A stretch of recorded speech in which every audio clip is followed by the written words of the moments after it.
वो पुलिस पे भी हावी होने की कोशिश करते हैं कई बार, क्यों उनके प्रभाव के कारण। एक अब पूनम चंद बिश्नोई जी भाई साहब थे हमारे यहाँ महेशनगर थाने में इंचार्ज, तो उनके पास एक जज का बेटा शराब पी के और पूरा उद्यम कर रहा था, तो थाने पालों पे हावी हो रहा था कि किसने मारा, उनके लोग भी आ गए, किसने मारा, इसने मारा। मैंने कहा मैं अभी 300 लोग कॉलोनी से ले आता हूं जहां ये उपद्रव कर रहा था, आपको डरने की जरूरत नहीं है। हमने पूरे सीएलजी और सबको बुला के जन सहभागिता से पुलिस का साथ दिया।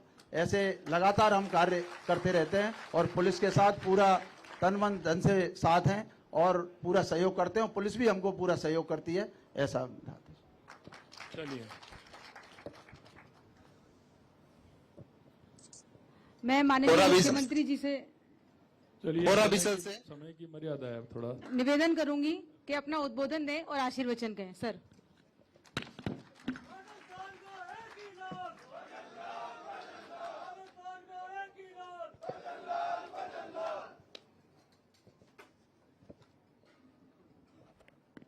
आज के इस नारायण बिहार सहित 3 थानों की स्थापना के कार्यक्रम में मंच पर विराजमान कैबिनेट में मेरे साथी यूडीएच मंत्री भाई झावर सिंह जी खर्रा साहब,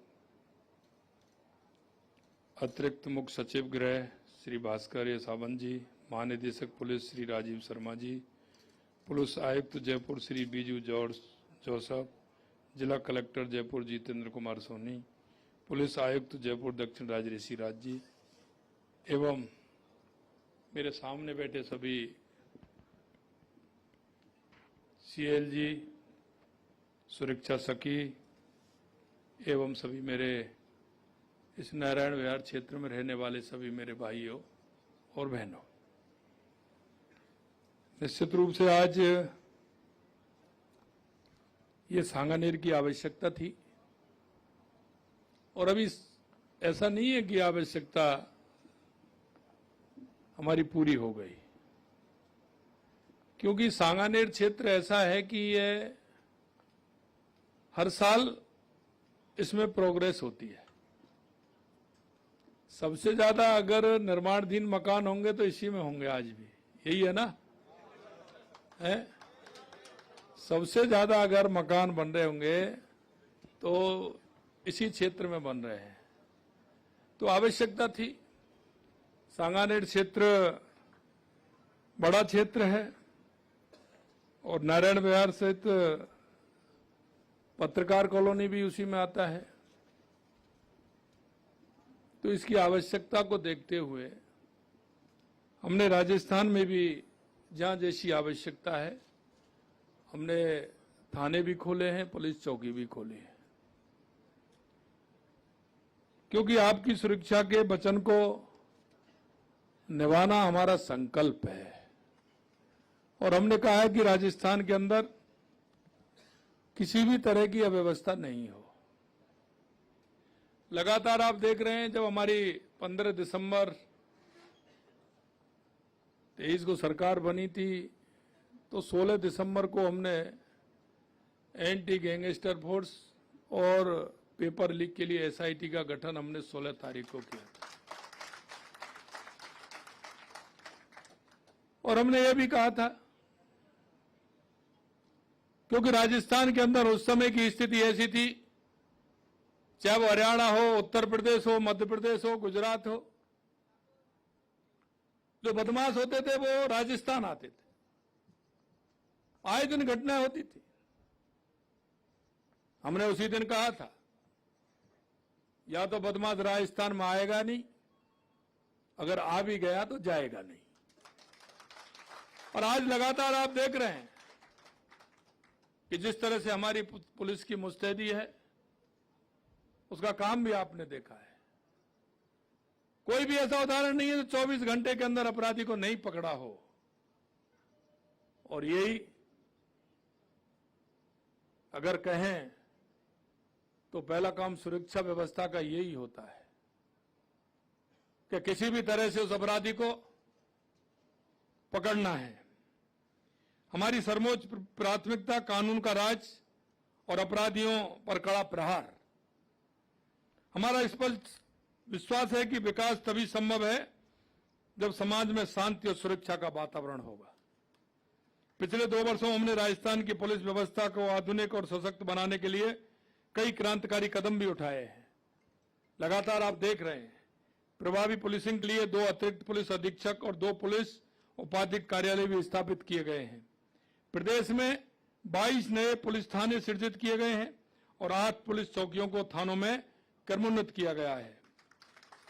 35 नई पुलिस चौकियों को खोलने की स्वीकृति दी है। जैसा मैंने कहा, एंटी गैंगस्टर टास्क फोर्स का गठन अपराध शाखा के अतिरिक्त किया गया है।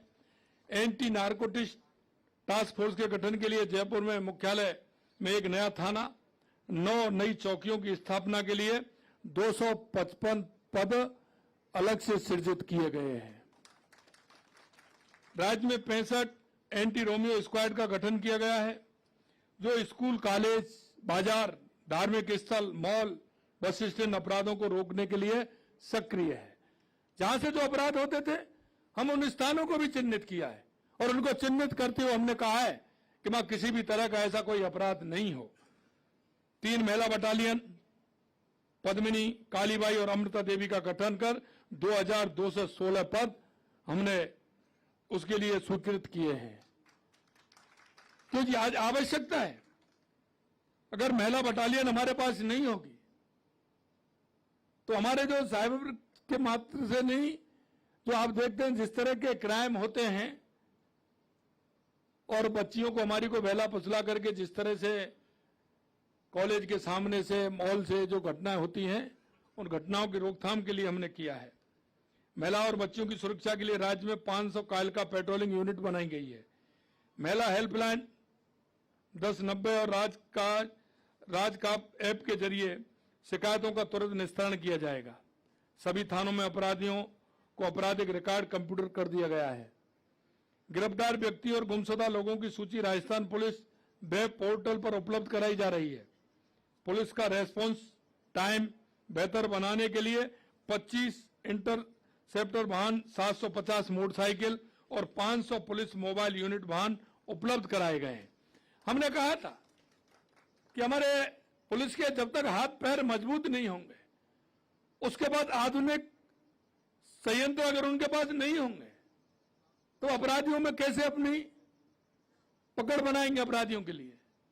हमने जो आवश्यकता थी और हमने कहा कि पुलिसिंग की जो आवश्यकता है उसको सबसे पहले हम पूरा करेंगे। और आपने देखा कि हमने पुलिस में भर्ती भी बड़ी संख्या में की है। क्षेत्रीय विधि विज्ञान प्रयोगशाला एफएसएल को मजबूत किया गया है और नहीं देखते थे तो 2-2 साल तक रिपोर्ट नहीं आती थी, उसको भी मजबूत करने का काम किया है। कोटा और बीकानेर में नए रासायन खंड प्रारंभ किए गए हैं और नारकोटिक्स प्रकरणों की जांच वहीं की जा रही है। एफएसएल में 123 नए पद सृजित किए गए हैं ताकि जांच समयबद्ध और सटीक हो सके। एफएसएल में व्यक्ति ही नहीं थे, जांच कहां से करेंगे। 1.5 साल लग जाते थे, 2 साल लग जाते थे, मुकदमा पेंडिंग हो जाता था। वो पेंडिंग करने का तरीका था, लेकिन हमने 123 नए पद सृजित किए हैं। गृह रक्षा स्वयंसेवकों के मानदेय में लगातार 2 वर्ष से 10-10% की बढ़ोतरी कर रहे हैं। हमारे पुलिस के भाई कहते थे हमारे मानदेय नहीं बढ़ रहा है, उनको भी मानदेय बढ़ाया गया है। पुलिस बल में 2000 नए कांस्टेबल पद सृजित कर भर्ती प्रक्रिया तेज कर दी गई है, क्यों कांस्टेबलों की आवश्यकता है। अपराध नियंत्रण और प्रदेश में शांति व्यवस्था बनाए रखना हमारी सरकार की प्राथमिकता है और इस लक्ष्य को पूरा करने में हम आपका पूर्ण सहयोग चाहिए हमें। मुझे खुशी है कि प्रदेश में अपराध का ग्राफ लगातार गिर रहा है। वर्ष 2023 से वर्ष 2025 में अपराधों में 19.45% की कमी आई तथा 2024 और 2025 के अपराधों में 13.90% की कमी आई सामने। अनुसूचित जाति अत्याचार में 17.80% और अनुसूचित जनजाति अत्याचार में 18.77% की कमी आई है। महिला अत्याचार की अगर हम बात करें तो इन मामलों में 9.24% की कमी आई है। इन आंकड़ों से साफ है कि प्रदेश में अपराध और शिकायतों के स्तर पर सुधार की दिशा में ठोस कदम उठाए गए हैं। कानून व्यवस्था को मजबूत होगी तो निवेश बढ़ेगा। मैं हमेशा कहता हूं, हमारे किसी भी तरह से व्यापारियों को, हमारे जो निवेशक आते हैं उनको किसी तरह से कोई परेशानी नहीं होनी चाहिए, क्योंकि वो हमें रोजगार देने के लिए आ रहा है या वो काम करने के लिए आ रहा है। हमारे युवाओं को रोजगार सृजन होता है। अगर इस तरह की वो बदमाशी करते हैं तो उससे दिक्कत होगी, इसलिए हमने कहा किसी भी तरह की कोई बदमाशी नहीं होगी। और इसीलिए हमारे राजस्थान में निवेश बढ़ रहा है, उद्योग बढ़ेंगे, नौकरी भी बढ़ेंगे और सांगानेर का हर परिवार सुरक्षित जीवन जी सकेगा। ये केवल पुलिस बल का भवन का लोकार्पण नहीं है, बल्कि भयमुक्त सांगानेर की दिशा में एक आज मजबूत कदम है 2 थानों का। आइए हम सब मिलकर संकल्प लें, कानून का सम्मान करें और एक सुरक्षित, समृद्ध और विकसित राजस्थान का निर्माण करें। और इसीलिए मैं कहता हूं, सीएलजी और हमारी सुरक्षा सखी बहन है, उनसे भी मैं कहना चाहता हूं, आपको उस थाने के प्रमुख लोगों में से चयनित किया है। आपको इसलिए किया है कि आप कड़ी बनकर के उनका सहयोग करें और आप ये विचार करें कि हमको सुरक्षा सखी बनाया है तो हमने इस महीने में कितना काम किया है। हम सीएलजी के सदस्य बने हैं तो हमारा काम क्या है। हमें कुछ ऐसी कड़ी जोड़ करके हमने अपराधियों को भी पकड़वाया, क्योंकि उसमें आपका नाम सब गुप्त रहते हैं, उनको भी पकड़वाने का काम किया है। इस तरह के कितने लोग हैं जो उस स्थान पर फालतू में जो घूमते रहते हैं, अपराध की श्रेणी में जो आते हैं, उनकी जानकारी देना। कहीं कोई बात होती है तो सामंजस्य करके उनके बीच में बैठना।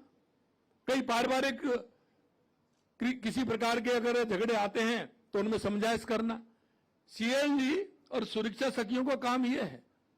हमारी सुरक्षा सखी बहनों से मैं कहना चाहता हूं, क्योंकि यह भी पुलिस थानों को भी पता रहता है, पुलिसिंग को पता रहता है, लेकिन वो जाते हैं तो वो गायब हो जाते हैं। उसके माध्यम से आप वहां अगर बैठेंगे, थोड़ा सा इंटरेस्ट लेंगे तो कई अपराध अपने आप ही समाप्त हो जाएंगे। हमें हमारे राजस्थान को एक ऐसा राजस्थान बनाना है, अपराध मुक्त राजस्थान हो और किसी भी तरह का हमारे आम जन है उसमें विश्वास हो और उस विश्वास के साथ काम करें और अपराधियों में भय का वातावरण हो। अगर आप कहीं दिख जाए तो अपराधी देखेगा ये जा रहे हैं, ऐसा लगे उनको कि क्षेत्र में हम बदमाशी करेंगे तो पकड़े जाएंगे। और इसलिए मैं कहना चाहता हूं कि आम जन का बहुत बड़ा काम है बदलते हुए हमारे कानून उनके लिए बताना और हमें पुलिस के साथ सामंजस्य के साथ सहयोग करना, क्योंकि वो भी कोई ना कोई आपका भाई है जो अपराध के कारण वो परेशान है। क्या हम उनका सहयोग नहीं कर सकते? हमें उन सभी का सहयोग करना चाहिए और एक ऐसा वातावरण बनाना चाहिए, अगर लोग आए कहें कि नहीं हम सांगानेर के इस क्षेत्र में या जयपुर के हम किसी क्षेत्र में अगर हम रहने के लिए जाएंगे तो हमें किसी प्रकार की कोई दिक्कत नहीं होगी। लोगों में विश्वास होना चाहिए, दुकानदारों में विश्वास होना, व्यवसायियों में विश्वास होना चाहिए, आमजन में विश्वास होना चाहिए, हमारी बहनों के अंदर विश्वास होना चाहिए। कभी भी जाइए, कभी भी आइए, किसी तरह की कोई परेशानी नहीं हो। इन सारे विषयों को जोड़ते हम सभी समाज का भी सहयोग उसमें रहे।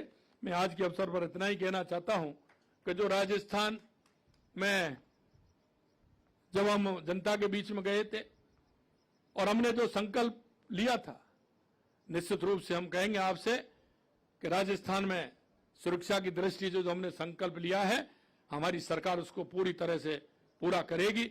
यही मैं आपको विश्वास दिलाना चाहता हूं। आप सभी को बहुत बहुत धन्यवाद। जय हिंद, जय भारत, जय राजस्थान।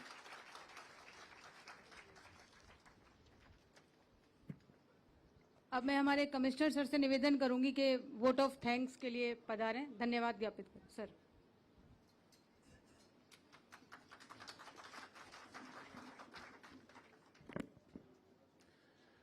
परम आदरणीय मुख्यमंत्री जी राजस्थान,